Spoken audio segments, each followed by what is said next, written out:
Ini harus nampak di situ suara di hidung. Kalau ada nampak suara di hidung berarti seolah kita hanya memasukkan satu huruf kepada huruf berikutnya tanpa ada gunnah di situ.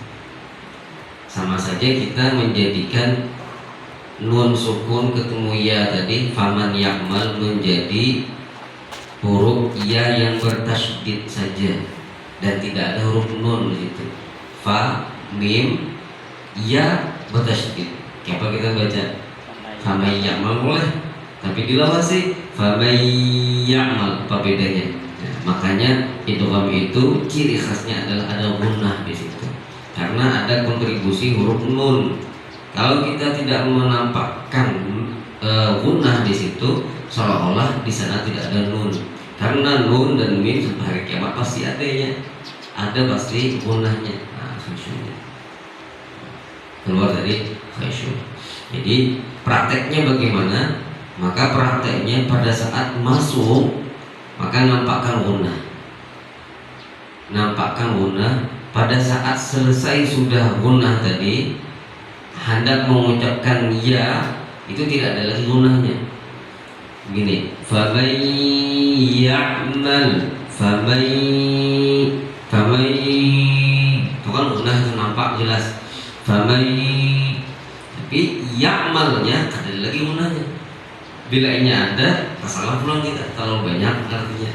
Artinya kita bagi dua, 50%, 50%. Faman itu gunnah, tapi ya'mal kan ada gunnah lagi.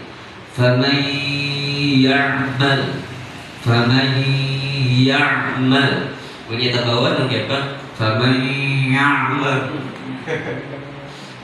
Atau kadang kita di awal tuh susah tuh, pasti susah untuk mempraktikkan ini. Bahkan di huruf mim mungkin sudah mulai menambahkan gunanya faman ya'mal. Jadi hati-hati di situ. Faman ya'mal, faman ya'mal. Tapi kalau sudah lawas-lawasan biasa. Begitu juga ketika nun sukun atau tanwin ketemu huruf waw. Miwaq, miwal, miwaliyyu. Nah itu sama tuh. Miwaliyyu wala nasib.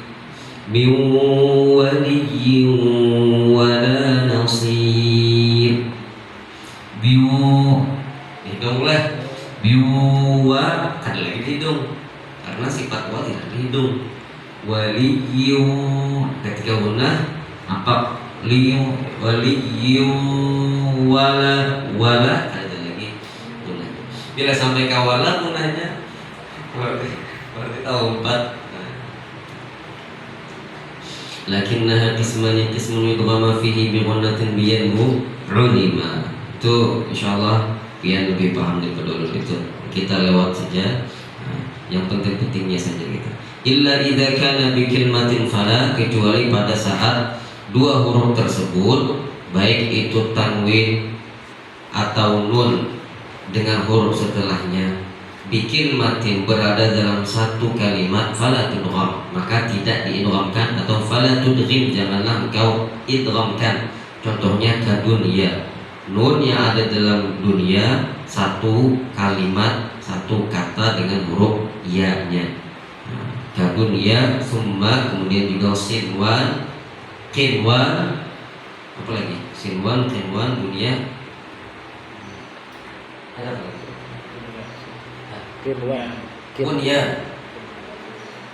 Bunyan, dunia, qinwan, sinwan. Itu semuanya satu kata, huruf nun sukun atau tanwinnya. Di sini nun sukun aja, nun sukun dengan salah satu dari 4 huruf idgham tadi. Bila begitu maka tidak diidghamkan. Kenapa jadi kada diidghamkan? Oke, bang sudah ini orang urusan Tuhannya kok. Ini bahasa Tuhannya seperti itu. Kayak orang lagi bahasanya lebih gitu. Kayak di kalau bahasa kalau panjang kayak bang sudah apa lagi. Bal yajibul idhar, wajib diidharkan li'alla taltabisal kalimatu bil mudhaf. Ada juga ternyata unwan, tapi unwan ini tidak ada di dalam Al-Quran, ya. Tidak ada di dalam Al-Quran. Wasani idghamun bighairi gunnah. Idgham yang kedua adalah idgham yang tanpa gunnah fil lam war ra, yaitu huruf lam dan ra, yaitu nun sukun atau tanwin yang ketemu salah satu dari huruf lam dan ra. Thumma karriranna, ini ketambahan aja itu, ketambahan mengenai sifat huruf ra yang dia mempunyai sifat khusus yang tak dimiliki oleh huruf-huruf yang lain, yaitu ra, bergetar ujung lidah kita ketika mengucapkan huruf ra, dan getaran itu hanya sekali saja. Tidak boleh kita terlalu banyak. Bismillahirrahmanirrahim, itu kebanyakan, sekali saja. Walaupun ketika pada saat tasydid, justru pada saat tasydid kita hanya menampakkan getaran itu satu kali saja. Wasalisul iqlab 'inda al-ba'i miman bi ghunnatin ma'al ikhfa'i. Yang ketiga adalah iqlab. Hukum iqlab yang pertama kemarin izhar, yang kedua idgham, yang ketiga iqlab, yaitu ketika nun sukun atau tanwin bertemu huruf ba. Wasalisul iqlab 'inda al-ba'i miman, menjadi huruf mim, tapi ada embel-embel setelahnya, bi ghunnatin ma'al ikhfa'i. Ada gunnahnya, ada ikhfa'nya. Jadi ketika mempraktekkan iqlab, maka walaupun bunyinya seperti mim, tapi gunnah dan ikhfanya juga dinampakkan. Apa itu iqlab? Iqlab adalah tahwilu syai' an wajhihi, mengganti atau memindahkan sesuatu dari tempatnya. Nah, asalnya nun menjadi huruf mim. Mim ba'd anbi'hum wa anburik Sami'un basir. Memang secara prakteknya khilaf ulama, dan ini khilaf ini selama-lamanya ada. Jadi bagaimana kita menyikapi khilaf seperti ini? Ya, kita mau pakai yang mana, itu yang kita yakini, itu yang kita praktekkan, dan tak perlu kita menyalahkan orang lain yang punya praktek yang lain, karena mereka semuanya punya dalil. Ada yang merapatakan benar, ada yang meranggangakan seperti kertas kajar, seperti mengalihkan kita pakai mistar dalam komentar, atau dia nempel, dua bibir kita nempel tapi tidak ditekan. Min ba'd anbi'hum anburik, kada amburik, kada ambi'hum, kada sami'un basir, tapi kada juga sami'un basir. Ada tuh kadang sebagian yang baca sami'un basir, kalau orang enggak, itu salah lagi, karena enggak jelas nanti apa bacaannya, dan mim yang diinginkan di definisi ini nanti akan tidak nampak di situ. Warabi'ul ikhfa'u 'inda al-fadili min al-huruf wajibun lil fadili. Hukum yang keempat yaitu ikhfa' 'inda al-fadili min al-huruf. Maksudnya baqiyatun min al-huruf. Sisa huruf hijaiyah yang ada itu semuanya diperuntukkan kepada hukum ikhfa'. Wajibun lil fadili. Wajib hukumnya ikhfa' bagi yang al-fadil, maksudnya fadil orang yang baik yang mempelajari hukum tajwid. Fi khamsatin min ba'di 'ashri ramzuha, 15 huruf ramzuha, ya, kemudian semuanya itu dirangkum di dalam bait kalimat fi kilmi hadzal bait yang qad dhamantuha sif, huruf soalnya nanti syahid sif da fana kam jada syakhsun qad samadun tayyiban sittitu kham da' zaliman. Huruf shad, dal, tha, kaf, jim, shin, qaf, sin, dal, ta, zai, fa, ta, da dengan dha. Ya, 15 lah. 1, 2, 3, 4, 5, 6, 7, 8, 9, 10, 11, 12, 13, 14, 15. Pas 15 huruf ikhfa.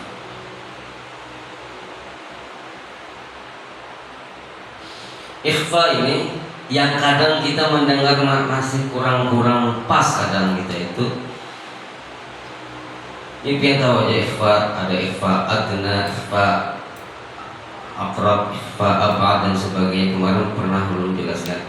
Nah, yang secara prakteknya kadang ada ikhfa itu yang kita tuh kadang pas pada saat ketemu huruf-huruf yang tebal atau ketika bertemu dengan huruf-huruf yang tipis atau huruf. Bila ketemu dengan huruf tipis seolah kita tebal. Pada saat ketemu huruf yang tebal kita seolah tipis. Misalkan biasanya huruf fa itu kan tipis, tapi dia ikhfa, mestinya bunyi gunnah di situ pun juga tipis. Misalkan nun atau tanwin ketemu fa, anfusakum. Nah, di sini baca anfusakum, anfusakum, anfusakum. Itu betul. Itu kan dari situ kita sudah tahu bahwa kita akan mengucapkan huruf istifal, akan mengucapkan huruf yang tipis, tidak mengucapkan huruf yang tebal. Kalau kita mulai awal itu kayak tebal, seolah-olah kita hendak mengucapkan huruf qaf, qaf misalkan min qablik. Jadi dipisahkan langsung sudah di gunanya. Anfusakum, semuanya suara itu dipusatkan di bibir kita sih, karena kita akan mengucapkan huruf fa. Anfusakum. Atau sebaliknya huruf yang tebal tapi tak kita tebalkan. Kalau min salsal atau salatihim min qablik itu nyaman kita menebalkan. Ada beberapa keadaan atau huruf yang kita agak susah menebalkan sehingga kita tak menampakkan tebal, kayak mintin. Nah, oleh mintin to itu kan tebal, bahkan to itu langsung huruf paling tebal. Tapi karena posisi dia kasrah memang tidak terlalu tebal, tapi bukan berarti tidak tebal sama sekali. Jadi tetap harus tebalkan mintin, bukan mintin. Nah itu kan ada tebal sama sekali. Sama ketika kita mengucapkan antum, seolah-olah sama dengan ketika kita mengucapkan antum yang tidak tebal ikhfanya di situ.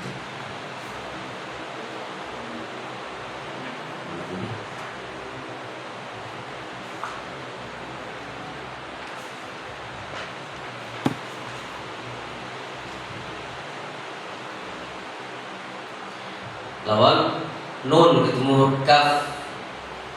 Ini versi kita ini macam-macam. Minkum nih, minkum. Ada minkum, ada juga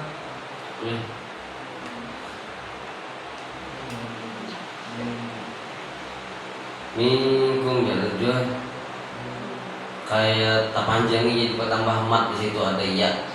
Itu parah. Fatal itu salahnya. Minkum.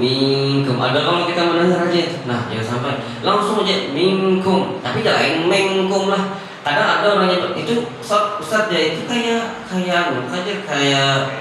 eng kan lain eng. Kalau eng itu di sini eng itu kan ada istilahnya. Ada dalam bahasa Arab. Nah, ini bukan eng, memang mirip eng tapi kan ada eng. Karena kaf kan di luar sini, di bawah daripada qaf. Walaupun sama-sama di aqsal lisan, tapi kan di bawah daripada huruf qaf sehingga dia tidak tebal. Ka. Berarti situ kita menanda minkum. Dan cepat minkum. Kalau usah kita mengucapkan huruf nun dulu. Jadi setiap ikhfa yang kita ucapkan secara praktek itu nun itu hampir semuanya tidak terbaca lagi, langsung kepada huruf yang akan kita baca. Coba kita lihat di sini contoh-contohnya. Ansaddukum yansurkum. Ini terbaca huruf shad karena nun dan shad makhrajnya tidak jauh beda, sehingga posisi kita masih mengucapkan huruf nun. Ansaddukum yansurkum rihan sarsara min dzikrin dzikr, mundir. Itu setipis-tipisnya kita mengucapkan ikhfa itu. Mundir. Arajin itu di dalam surah Tabat yada abil habi wa tabba aruna anhu wa anhu kasab apalagi saya sulana. Nah, sayasla naran dzat sayasla naran dzat lahab. Dzanya tipis. Sebelum dzat tipis itu sudah tipis bagian gunahnya, walaupun ra-nya itu tebal. Ya Allah, ra kan tebal. Sayasla naran dzat lahab, dipisahkan gunahnya. Min samarah sira'an, min samarah sira'an dzalik manfura jami'an manka. Nah, manka in. Kalau punya in man kana yankusun adan kafura. Jim, huruf jim yang fasih itu ja, lain ja. Sebenarnya orang Arab biasanya kalau kita baca jim salah di sini, kan baca ga. Sama sedih enggak kalau kita nyebat ga kayak ja. Ja kita nang kayak bahasa saja. Ja. Padahal yang benar itu kan wasatul lisan. Pas buyur di tengah lisan itu kita tekan. Ja. Laqad ja'akum, mirip kayak ca. Tapi lain baca. Mirip kayak ca, tapi lain ca. Laqad ja'akum. Biasanya yang sering orang Arab menegur kita itu huruf jim. Ja.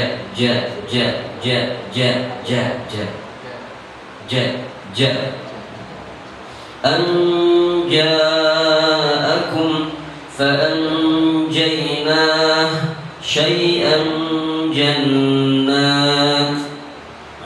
Kemudian nun ketemu shin. Di sini kadang kita beda-beda suaranya beda. Mansya, ini apa lagi? Kan di situ ada ya-nya, nang kayak huruf bahasa Indonesia SY. Padahal ada ya-nya di situ. Jangan sampai ada ya-nya. Langsung aja mansya yunshi'u alimun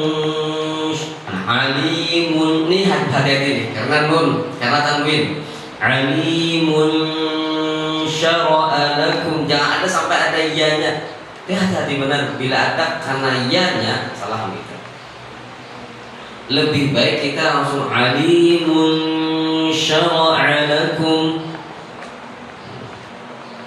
Alimun, nah ini bisa ada ya-nya. Hati-hati, kalau misalkan ada ya kan Bapak, tapi kalau ada ya-nya maka salah. Kalau sin aman.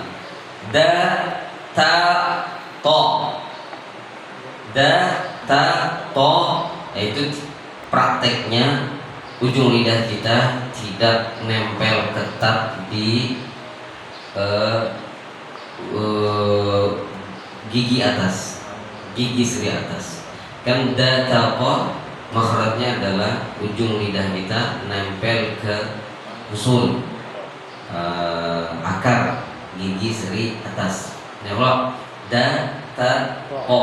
Pada saat kita mempraktekkan ikhfa, kita kan sudah siap untuk mengucapkan makhraj huruf setelahnya. Tapi pada saat itu kita ingin menampakkan ikhfanya, jangan sampai kita menempelkan dengan ketat. Misalkan min dabbah, andada, itu kan nempel ketat tuh. Antum, yang pas itu tidak kita tempelkan secara ketat. Kalau misalkan tahayul sedikit kan Bapak, andada, antum, min dabbah, apalagi min tin. Nah, tin itu susah juga tuh. maka kita dituntut untuk menebalkan, ditambah kita tidak menempelkan secara ketat ujung lidah kita. Min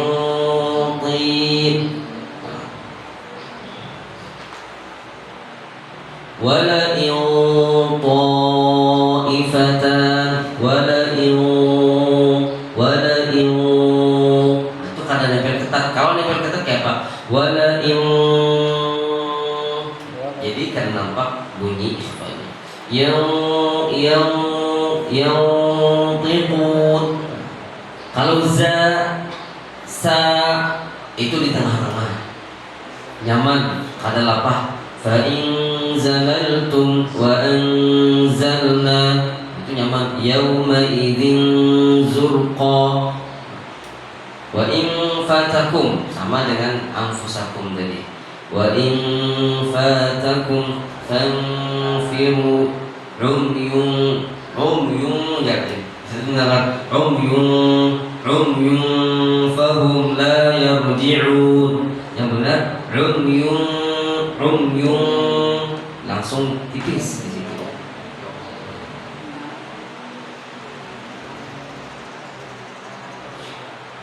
Kita sampai sembayangan. Kena bizuhur, insyaallah kita sambung setelahnya. Dan mudah-mudahan adik ulun datang. Adik ulun itu dia sudah bersanad. Dia setahun yang lalu sudah pulang dari Mesir dan kemarin ngajar di Bogor. Habis itu sekarang nggak lagi ngajar di Bogor dan pulang ke sini. Jadi ulun minta untuk supaya membantu jaga restoran di sini. Sebenarnya dia diminta dari pagi, cuman karena kelelahan, jadi insyaallah di zuhurnya datang menjadi supaya kawal bertahan restoran. Kita hanya berempat yang restoran. Berempat atau bertiga? Bertiga aja.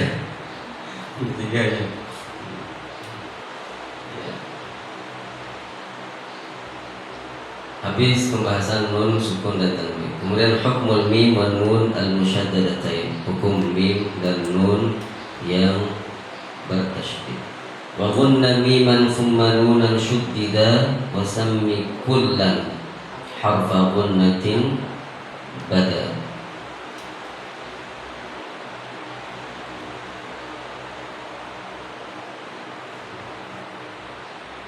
Jadi disinilah yang paling rajih itu manuskrip yang memuat wasami kullan. Nah, kenapa jadi kullan? Kan ada sebagian wasami kulla harfi gunnatin bada.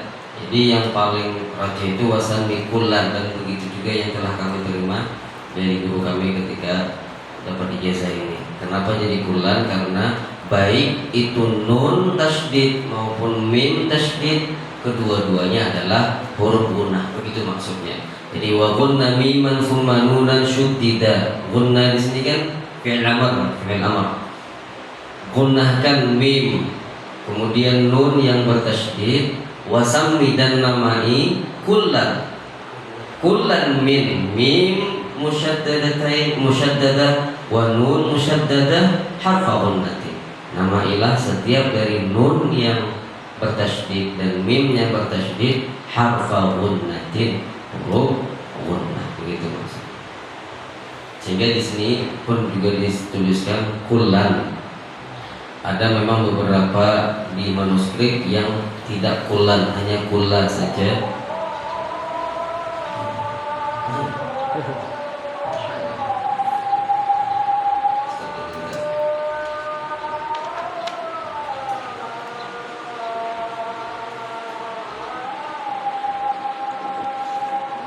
Itu dia selalu menyertai huruf nun dan mim. Nun dan mim, bagaimanapun keadaan nun dan mim itu, baik dia mutaharrik berharakat maupun sukun, bertasydid atau pada bertasydid, pada saat dia ikhfa atau iqlab, pada saat izhar, pada saat idgham, kapanpun nun dan mim itu selalu ada gunanya. Nun dan mim, bahkan pada saat izhar pun maka tetap dia ada guna. Misalkan an'amta alaihim, nun sukun ketemu ain kan itu hukumnya. Tapi tetap ketika kita mengucapkan an di situ ada gunnah an ya kan, ada gunnah karena memang hurufnya di situ sama dengan huruf mim kayak apapun dia tetap ada, cuman itu nisbi, kata para ulama nisbi itu artinya dia tidak banyak, hanya sedikit saja. Dan di dalam kitab Ad-Daqaiqul Muhakkamah syarah dari Muqaddimah Jazairiyah karangan Imam Zakaria Ansari rahimahullah, sama juga lawan Fathul Malikil Muta'al syarah dari Tuhfatul Atfal karangan anak dari Imam Al-Mihi, itu menyebutkan bahwa pada saat nun dan mim yang sukun, maka gunnah di dalamnya itu lebih sempurna daripada nun dan mim yang berharakat. Nana ninu, mama mimu, dibandingkan dengan an dan am itu gunnahnya lebih sempurna. Nah, kalimat lebih sempurna di sini bahasa Arabnya kan akmal. Ini yang menjadi khilaf ulama secara prakteknya. Begitu juga dengan pada saat nun dan mim yang kondisinya pada saat itu ikhfa, maka lebih sempurna gunnahnya daripada pada saat dia izhar. An'amta izhar, pada saat nun ketemu qaf ikhfa. Nah, min qablik itu gunnahnya lebih sempurna dibandingkan pada saat nun sukun izhar an'amta. Itu pasti sudah. Tapi pada saat dia idgham lebih kuat daripada ikhfa. Makanya ada ulama yang mengurutakan. Urutan ini sebenarnya nggak pernah ulun temui di kitab-kitab turas, tidak ada. Tapi disebutkan oleh beberapa ulama pakar tajwid kontemporer, di antaranya Dr. Aiman Suwaid. Beliau menyebutkan, jadi tingkatan gunnah yang paling atas itu adalah nun dan mim tasdid, nun tasdid, mim tasdid, kemudian di bawahnya hanya idgham, nun ketemu ya, tanwin ketemu ya, atau ketemu nun atau tanwin ketemu salah satu dari 4 huruf yang itu. Ibahnya hanya ikhfa. Ikhfa ikhlas itu masuk satu level. Di bawahnya lagi hanya nun dan mim sukun. Paling bawah lagi hanya nun dan mim yang berharakat. Nah, kembali lagi kepada kalimat di dalam kitab tadi, akmal, sempurna itu. Ada yang mengatakan sempurna di sini artinya tingkatan ini yang membedakan satu sama lain adalah lamanya. Sehingga ketika nun tasydid dan mim tasydid dan juga idgham tadi lebih lama dibandingkan pada saat kita ikhfa. Misalkan innal ladzina kafaru, innanya di situ lawas karena lebih sempurna tadi. Sama fa'amma bi ni'mati rabbika fahaddits, itu lebih lama. Dan kita pun ketika melihat prakteknya para pakar-pakar qari yang ada di Timur Tengah, mereka ketika mempraktekkan memang nun tasydid dan mim tasydid itu lebih lama dibandingkan pada saat dia nun ketemu fa, nun ketemu qaf, nun ketemu ba pada saat iqlab dan ikhfa. Itu menurut sebagian pendapat ulama. Ada juga yang mengatakan intinya yang namanya gunnah itu 2 harakat. Nanti apakah gunnahnya? Gunnah di ikhfa, gunnah di iqlab, gunnah di nun tasydid, mim tasydid. Pokoknya bila gunnah 2 harakat. 2 harakat. Yang kalimat akmal sempurna tadi hanyalah bunyi kadangarannya tuh, nah kadangaran gunahnya itu yang lebih sempurna. Tapi itu kan susah untuk kita pahami, maksudnya sempurna di situ di telinga nanti apa. Makanya ini pendapat seperti ini tidak diambil oleh khususnya kayak Dr. Aiman Suwaid. Beliau tidak mengambil pendapat ini, beliau mengambil pendapat lamanya itu. Lamanya itu yang membedakan level 1, level 1, 2, 3, 4 berbeda. Jadi in amma mayyamal itu talawas dibandingkan ikhfa yang lain. Lawan jualah gunah 2 harakat itu tidak pernah ulun lihat ada di dalam kitab-kitab tajwid turas. Atau ibu pernah membaca kafir? Hanya ada di buku-buku tajwid kontemporer, maksudnya yang buku-buku tajwid yang kita bahasa Indonesia yang 2 harakat itu belum pernah ada. Bahkan Dr. Aiman Suwaid secara terang-terangan tidak ada gunah itu 2 harakat itu. Bahkan dalam praktek ketika kita talaki pun dengan masyarakat kita biasanya itu ada gunah itu 2 harakat.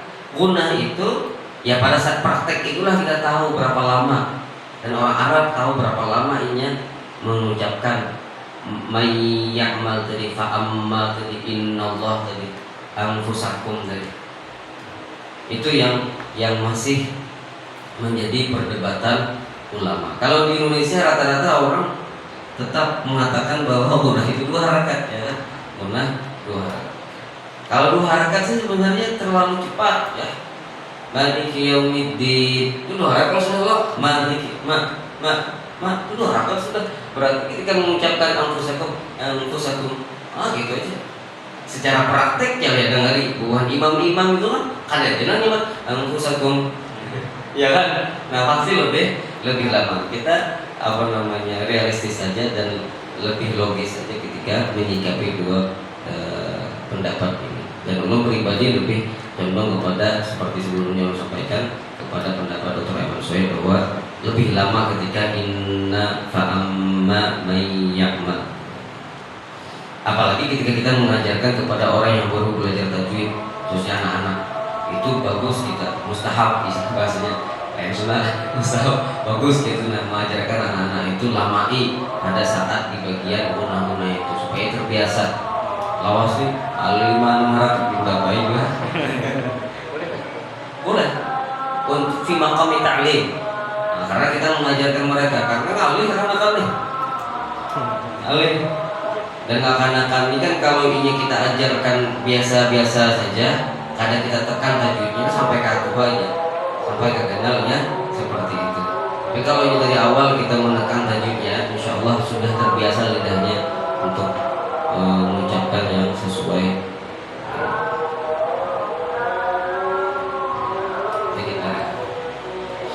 Ahkamul mim sakinati, hukum mim sukun supaya banyak kita dapat. Jadi kalau kita selesai cepat. Sebetulnya masalah yang banyak penting itu adalah di dalam kitab Karimah Jazariyah.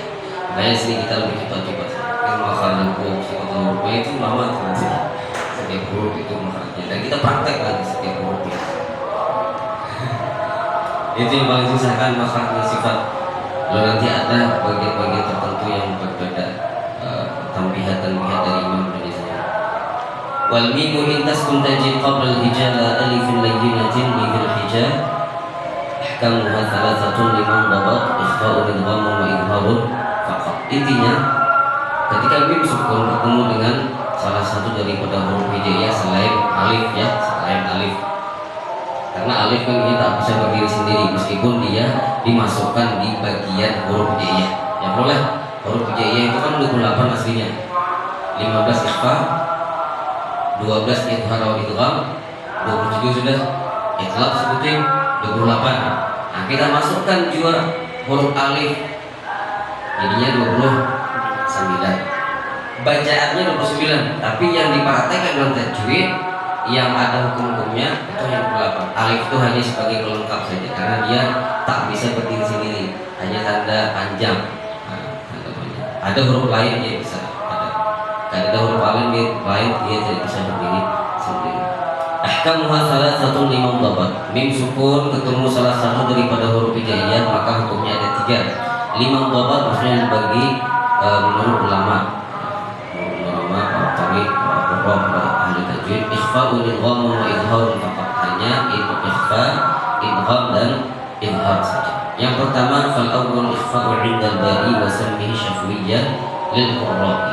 Yang pertama adalah ikhfa ketika ketemu huruf ba, mim ketemu ba, tarwihim bihijaratin min sijil.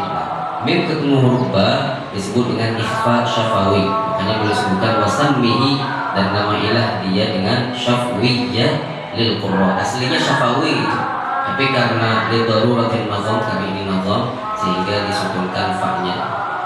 Wasammihi syafwiyyah lil qurra menurut pendapat para qurra. Seperti contohnya tarmihim bihijarah, itu ikhfa syafawi. Prakteknya sama dengan ikhlas. Mau nanti apa? Nah, ikut sama dengan ikhfa syafawi. Tapi nah kayak ini jarang masih dibahas oleh para masyayikh, itu jarang terlalu dibahas oleh mereka, karena pembahasan ini nggak terlalu nggak terlalu penting dibandingkan permasalahan lain seperti ikhtilas. Kan itu penting sekali untuk ikhtilas, kita ada pas mengucapkan harakat-harakat dalam kalimat-kalimat, dan kita akan merasa itu. Orang Arab itu merasa benar, kita ada pas fathahnya, kita ada pas dhammahnya dan kasrahnya. Itu yang lebih ditekankan oleh para ulama itu. Jadi yang lebih disyahid itu mereka, karena itu kan bagian yang bisa merusak makna bagi mereka. Kita ada pas fathah, berarti seolah kita ada pas mengucapkan kalimat itu. Tapi kalau kita mengucapkan ikhfa, kada ikhfa, idgham kada idgham, itu kan kada termasuk dianggap jadi, karena tidak merusak makna kalimat. Tapi bagi para orang Arab yang tadi kada pas fathah dhammah kasrah, itu lebih fatal bagi mereka. Jadi kada jangan heran ketika melihat ada orang Arab itu yang membaca kada pas anunya ikhfanya kurang, idghamnya kurang, tapi bacaan yang lain, makhrajnya, sifatnya, itmamul harakatnya mantap, bagus benar. Karena memang fokus mereka lebih kepada situ dibandingkan kita. Ini kan mulai lagi halus, kita fokus ke ikhfa, idgham, idhar, ikhlam itu tuh. Nah, tapi yang lain kepada pendalaman kalimat huruf-huruf itu pas mengucapkan atau tidak.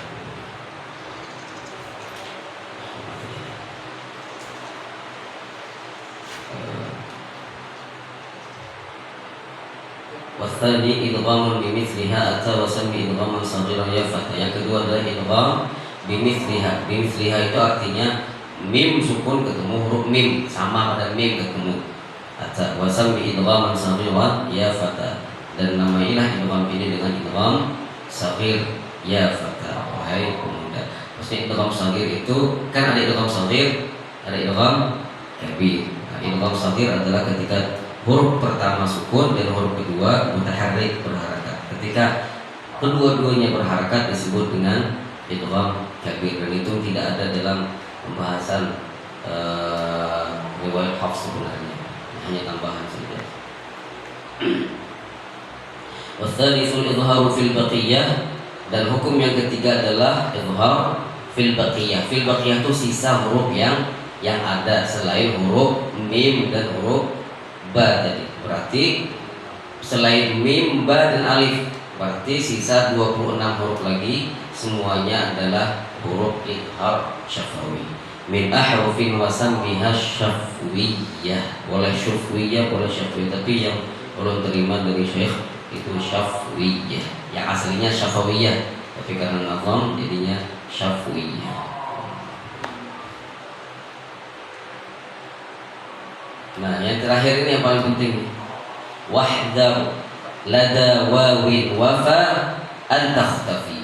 Hati-hati, kata beliau, pada saat mim sukun ketemu huruf waw dan fa, sama ada idhar syafawi, waw dan fa, hati-hati, an takhtafi, tak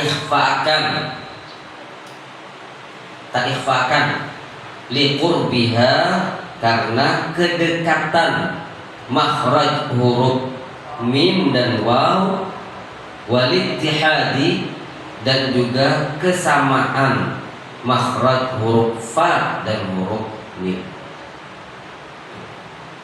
Liqurbiha walittihadi fa'rifi.